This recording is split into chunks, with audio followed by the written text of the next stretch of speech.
Good evening, everybody. Welcome to my channel, Mindful Samadhi.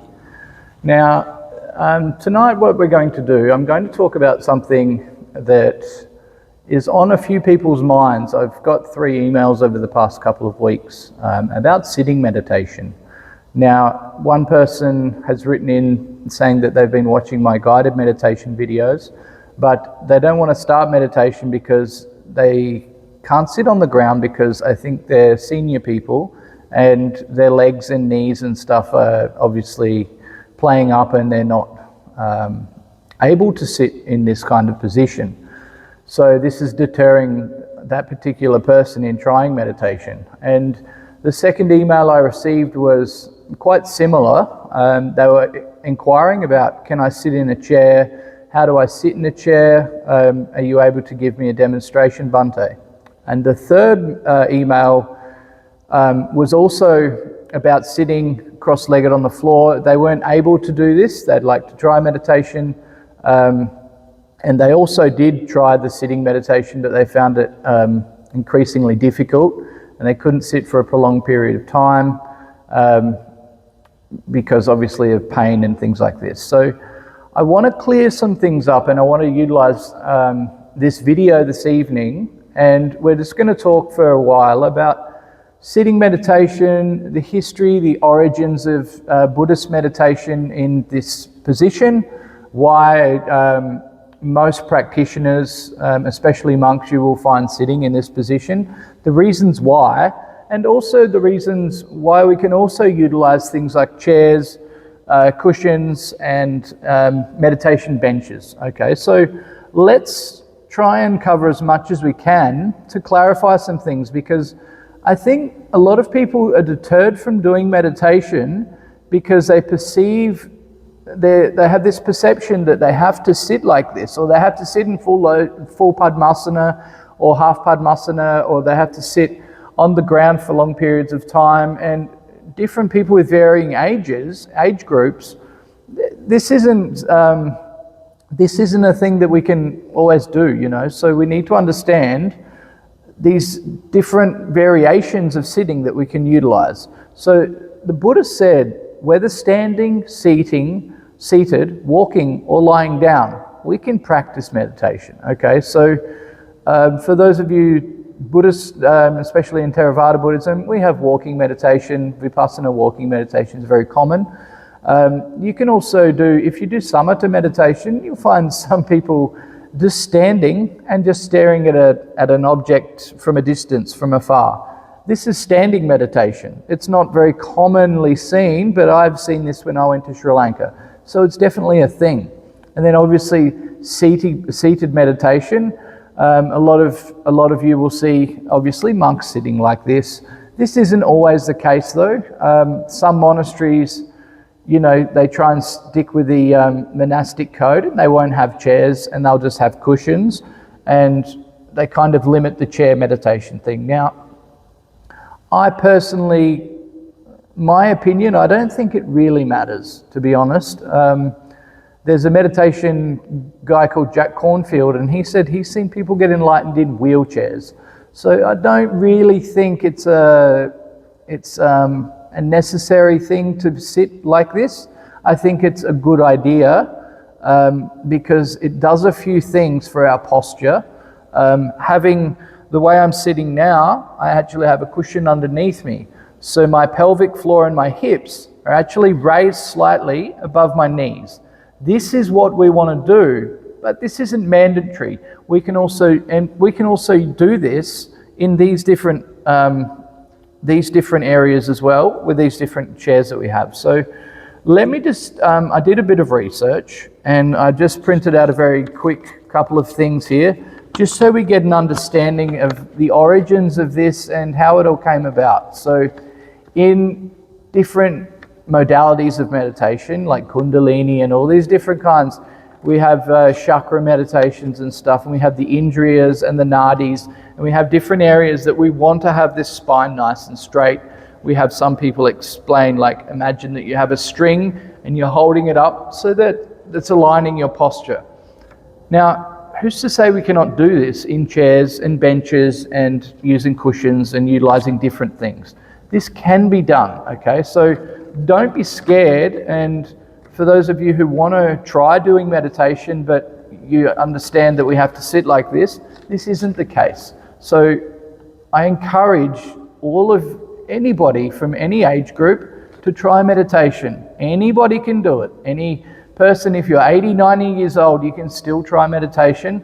And I really, really emphasize we can do these things, okay? It's not limited. I want everybody to be doing meditation. This is very, very important for the mind, for the body, for our karma, for many, many things. It is such a beautiful thing, meditation. So please don't feel like you're limited and you can't do meditation. Anybody can do meditation, and I'm going to explain in this video that it can be done, okay? So I'm just going to quickly cover the historical context of sitting like I'm sitting now, okay? So in Buddhist meditation, it obviously began 2,500 years ago, a little bit over now, okay? In northern India, Siddhartha Gautama, the Buddha. Now, earliest texts in the Pali Canon date back to the 1st century BCE, okay? And it describes the Buddha and also early monks meditating in open-air forest environment, all right? So these settings are quite simple settings that they had back in the day. We need to understand they didn't have the luxury of furniture we have today. So this is one core component that we need to understand, okay? Now, back in the day, in northern India, in the forest and stuff, the monks and Lord Buddha himself, they used to use things like, it was called kusha grass, and they used to sit on kusha grass. So I'm assuming, none of us factually know, but I'm assuming that they would have had a pile of grass sort of raised up, so then they could get a nice posture, and that would be their meditation. Now, there's also times where they used to use animal skin, especially deer skin. This was very popular in not only in Buddhist times, but this was popular in Hindu times and Vedic literature and stuff.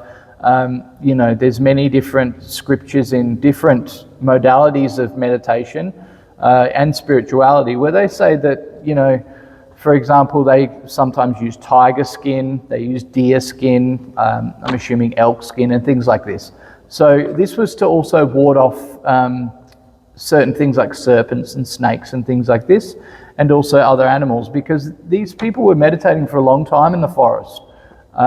Hence why we had a lot of arahants back then. You know, they had a lot of time and they would be very diligent with their practice. So using animal skins, this odor that it would put off, obviously we can't smell it too much, but it would really sort of resonate throughout the forest, and it would deter animals to coming closer to them, okay? So Lord Shiva is depicted, and you know, you can see images of him sitting on tiger skin, and the Buddha using deer skin and stuff. This was also quite common. And then obviously the other one is bare earth.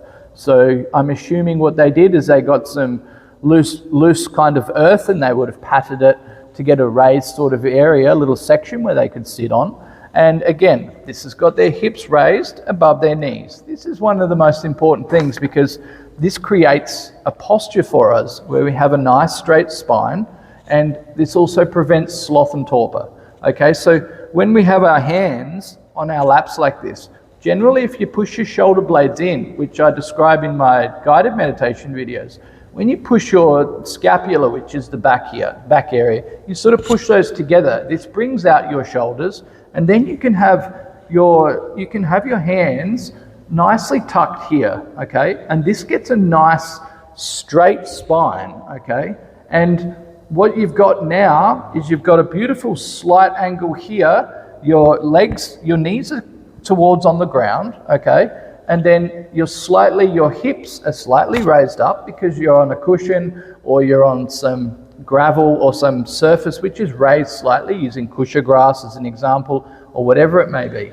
And now you've got this beautiful posture, okay? And this is good. This prevents sloth and torpor. Obviously, when you begin doing this kind of sitting meditation that I'm doing now, when you begin, you're going to find that you're going to like slant over and stuff like this, but it's easy to adjust, okay? It's easy to adjust this posture. And also when you begin, you will find that you'll have certain back muscles that are kind of reacting and stuff. This is because when we start doing the practice, we need to adapt these muscles in this sitting posture.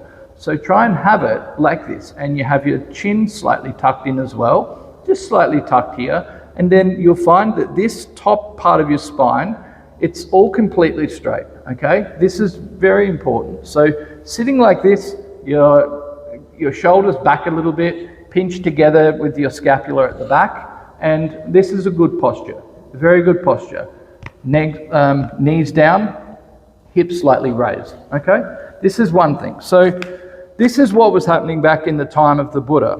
Now, full lotus posture, Padmasana, it appears in the text as the ideal because it locks the knees and pelvis for stability, as just mentioned, keeps the spine erect without muscular effort, as I've just mentioned, and symbolizes the unshakable mind, like the locust rising from the mud. Okay, so full Padmasana is what we refer to in English as lotus posture, okay? And that is essentially when you have your legs above here, each here. At the moment, I'm just in half Padmasana. But when you have this, you'll find this makes you sit straight, okay? You can also sit like this, and you can also sit in Burmese posture. Burmese posture is when you just have your leg out the front and you have your other one at the back here, okay? So however's comfortable, you have 3 variations in this sitting posture that you can do, okay? I'm not going to go too much more into this because I really want to emphasize these different aspects here. So then this encourages everyone to try meditation. This is really why I'm doing this video. I want everyone to be trying meditation. It's not limited to people that can sit in this position, okay? Now, the reason why back then, and monks and stuff now, we sit in this posture is because cross-legged on the ground, it became the default. Because back then, Indian climate allowed all year-round practice. So people were practicing outdoors. Monastics were itinerant, so they didn't have furniture. They didn't have the option to be sitting on these kinds of things, okay? Now, when you're a monastic, like a monk, we have certain rules in the Vinaya, okay? This is where it gets a little bit convoluted. We have certain rules in the Vinaya where we can't sit in luxurious chairs, high chairs, and things like this, okay? So we have to be a bit careful with our bedding and all sorts of stuff that it's not above our knees. For lay people though, and people wanting to try meditation, by all means, sit in these, okay? This is not a problem, all right?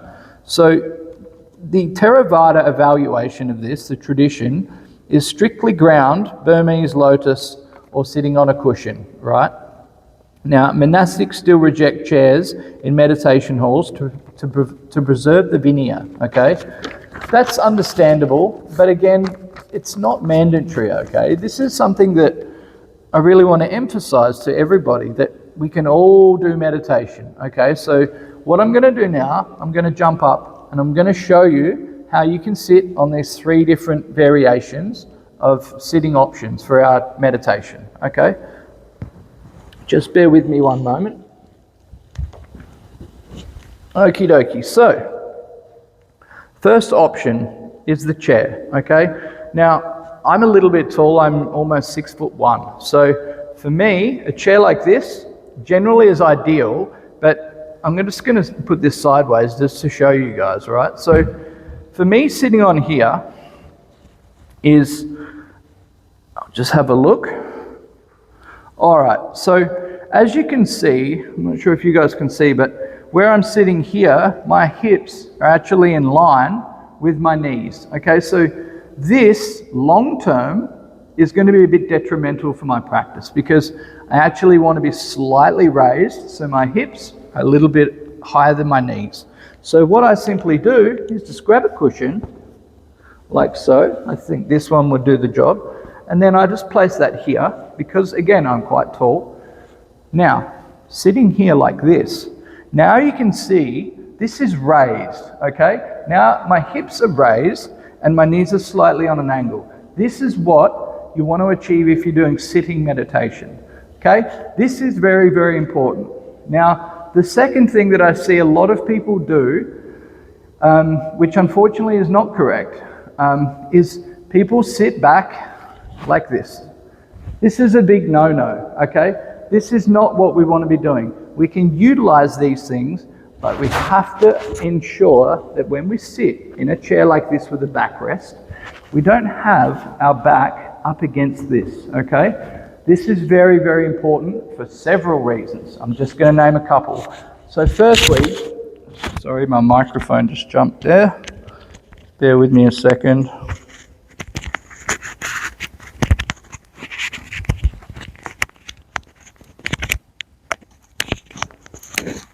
Being difficult. Okay, back we go. So firstly, what I want you to have is these legs. I want them to be firmly both on the ground, okay?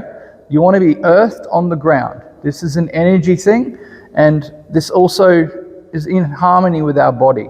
We're earthing ourselves. This is very important, okay? It sounds a bit hippy-dippy, but this is what we want to be doing. We want to be earthing ourselves to the ground in some way, shape, or form. You don't want to have your legs dangling off the ground. You want to have them both firmly flat, okay, out in front of you like this. You want to have your hips slightly raised above your knees, okay? And then secondly, what I showed you, demonstrated on the chair, we do on this chair, okay? Don't rest your arms on the armrest. And we want to have this free-form kind of thing where we have our shoulders back, we have our back straight. Imagine a string going from the base of your spine all the way up. So we have the top part here, we slightly tilt our neck, okay? And that forms a beautiful straight spine. That is the posture we want, okay? Now, this is a beautiful posture for sitting meditation in a chair, okay? Very simple, very effective, and anybody can do it. Any age, there's no excuses. Anyone can do this. Anyone can meditate now, okay? So let's not try and find an excuse why we cannot meditate because we perceive that this is the only option. I disagree. I think this is an option A, okay? Option B, if we don't have a chair, and again, I emphasize this, don't have your back up against the backrest. This is ensuring that we are actually concentrating on our practice because we're focusing on the body. When you rest like this is going to bring rise to a thing called sloth and torpor. We're going to get sleepy, we're going to lose our mindfulness, our attention, our awareness. This is not good. We want to be aware, okay? So when we start going forward like this, then we can adjust ourselves because obviously we're going to fall on the ground otherwise. So we need to have this awareness. This is what mindfulness brings, okay? Having it back here, resting, this is not good. Not good for the posture, and it's certainly not good for your practice, okay? So that's chair meditation, option number 1. Now, option number 2 is using like one of these footrest kinds of things. We can also utilize this, but again, if I was to use this, someone of my height, this isn't going to suffice because now you can see my hips are down here and my knees are actually raised above my hips. This is contradictory to what I just said. We don't want to do this. So this is where we'll use 2 cushions, okay? Still might not be enough, but we'll check, okay? So now let's try again. Okay, again, you can see now, I'm not sure if you can see from the camera view there, but my hips are slightly elevated from my knees. And this is what we want, okay? My feet are both earthed on the ground together, okay? My posture, obviously there's no backrest here, so this is a good option. Having no backrest is better than having a backrest, in my opinion. And then again, put your hands together, put them close inwards, slowly bring your shoulder blades out and pinch them together, your scapula at the back. Okay, there's 2 shoulder blades. Just pinch them together. As you push your shoulders back, you'll feel them pinch at the back. Not too much, but this will bring this in, and then you can have a nice straight spine. It automatically aligns your spine, your whole spine, and then the head, we have it nice and high, and then just slightly tilt it, okay? And what that does is this top region of the spine actually straightens as well, okay? That's option B. Now, option C is what I see sometimes, and this is also a very, very good option in my opinion, because this is like a meditation bench, okay? This is specifically designed for meditation practitioners. And I personally at times have also used this. Before, when I was a layperson, from time to time I would use this, and I think they're fantastic, especially when it comes to keeping your spine straight. This is very good for our posture. Okay, so what we want to do here, what I personally do when I use these, because I'm very tall, is I just grab it like this. Now, I just go to sit on my knees like this, and then I have the back of my legs together. I'll go sideways and I can show you. Have the back of my legs together, and then I just place it there, okay? So as you can see, my legs are there, and then I just sit it here, okay? Now, I can sit like this, and once again, as you can see, this is actually really, really comfortable. I kid you not, this is a very comfortable position. Now, we're earthing ourselves with our feet because our shins, our kneecaps, and the top of our feet are all earthing together on the ground. This is creating a very solid base. And once again, we do hands together like this, shoulder blades slightly pinched together at the back. We have our head straight, slightly tilt forward with our chin slightly tucked in. This is a beautiful position and a beautiful posture for meditation long term. You can meditate for hours in this position. There will come times once you get deeper and more subtler into your practice where you'll start doing things like this and going back and doing this. It's perfectly fine, but if we have this posture, we can adjust, okay? We can adjust. We can be relaxed and we can still adjust. So that's a rundown on 3 different postures, well, essentially 4, using this one as well, okay? But this is a guide on how we can do meditation at any age group. We don't need to be a specific age. We don't have to sit down on a cushion like this, and it's very difficult. I can't do that. That looks too hard. Things like that. We don't have these kind of excuses. Anybody can practice meditation, okay? Anybody. And that's the reason I've done this video, is to answer those 3 emails I've received. But more importantly, I'd wanted to show people that are reluctant to try meditation. I think everyone should be doing meditation. I cannot emphasize this enough. It's so important. These 3 things, you can get these meditation benches. I dare say you'll be able to buy them online. But everyone has a chair. Everyone has a chair, okay? Try and find a chair that suits your height, and all you have to remember is make sure your hips are slightly elevated from your feet. Your soles of your feet are both positioned on the ground. Your back is straight. You have your arms together like this. Push them in. Put your spine, put your shoulder blades out like this. Slightly pinch your shoulder blades or your scapulas together, okay? Head straight, slightly tilt. Perfect meditation posture. Okay, guys?